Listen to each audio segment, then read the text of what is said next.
आपने भी वो एहसास किया है कि इस दुनिया में कुछ ठीक नहीं है। जैसे सबसे ताकतवर लोग हमारे जैसे रूल्स से ऑपरेट नहीं करते। उनका पावर पैसे से नहीं, पॉलिटिक्स से नहीं, बल्कि किसी अनसीन रेल्म यानी गैबी दुनिया से आता है। और अगर मैं तुमसे कहूं कि असली कंट्रोल मैकेनिज्म टीवी, न्यूज़ या अखबार में नहीं, बल्कि उस दुनिया में है जिसे लोग मानने से डरते हैं। यहीं से शुरू होती है ये कहानी, कबाला मैजिक और एप्स्टीन फाइल्स। ये दो अलग बातें नहीं हैं, ये एक ही सिस्टम के दो चेहरे हैं, एक पुराना, एक मॉडर्न।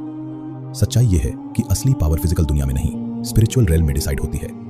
एंशिएंट जूइश मिस्टिसिज्म जब स्पिरिचुअलिटी से हटकर वेपन बन जाए तो उसे कहते हैं डोमिनेशन का टूल। इस सिस्टम में सेक्रेड नेम्स, रिचुअल्स और स्पिरिचुअल एंटिटीज का इस्तेमाल होता है।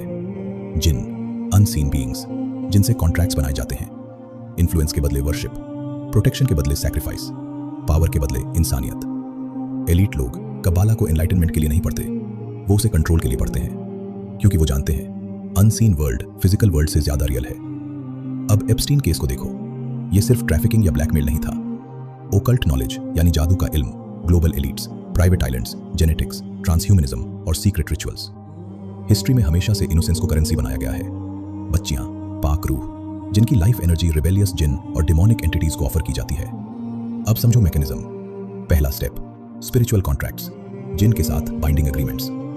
दूसरा, सेक्रेट ज्योमेट्री और लोकेशंस, मक्का, जेरूसलम, बेबीलोन। ये सिर्फ हिस्टोरिकल साइट्स नहीं, स्पिरिचुअल पावर सेंटर्स हैं। तीसरा, कीमत, गंदी सोच, गंदी हरकतें, मॉरल कोलैप्स। और आखिर में स्पिरिचुअल डिस्ट्रक्शन।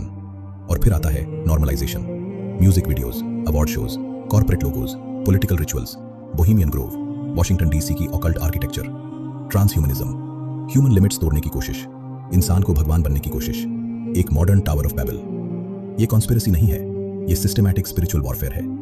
गोल साफ है, तुम भूल जाओ कि अनसीन रेल्म एग्जिस्ट करता है ताकि तुम डिफेंसलेस रहो। अब आता है इस्लामिक शील्ड। एलीट सबसे ज्यादा डरते हैं उस पॉपुलेशन से जो ऑथेंटिक स्पिरिचुअल प्रोटेक्शन समझती है। इस्लाम एक कंप्लीट फ्रेमवर्क देता है, तौहीद। जब तुम मान लेते हो कि सारी पावर सिर्फ अल्लाह के पास है, तो कोई जिन, कोई मैजिक तुम पर अथॉरिटी नहीं रख सकता। कुरानी रिसिटेशन कोई पोइट्री नहीं है। आयतुल कुर्सी, 3 कुल, सूरह बकरा, ये स्पिरिचुअल वेपन्स हैं। प्रॉफेट मोहम्मद सल्लल्लाहु अलैहि वसल्लम ने फरमाया, अल्लाह ने कोई बीमारी नहीं बनाई जिसका इलाज ना हो।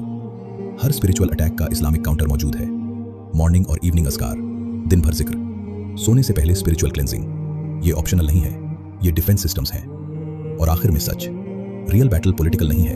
Democrats versus Republicans, distraction. Capitalism versus socialism, surface drama. असल जंग है अल्लाह के साथ खड़े लोग वर्सेस रिबेलियन और करप्शन की ताकतें। इस जंग में न्यूट्रल कोई नहीं होता, या तुम प्रोटेक्टेड हो या ऑलरेडी टारगेट हो।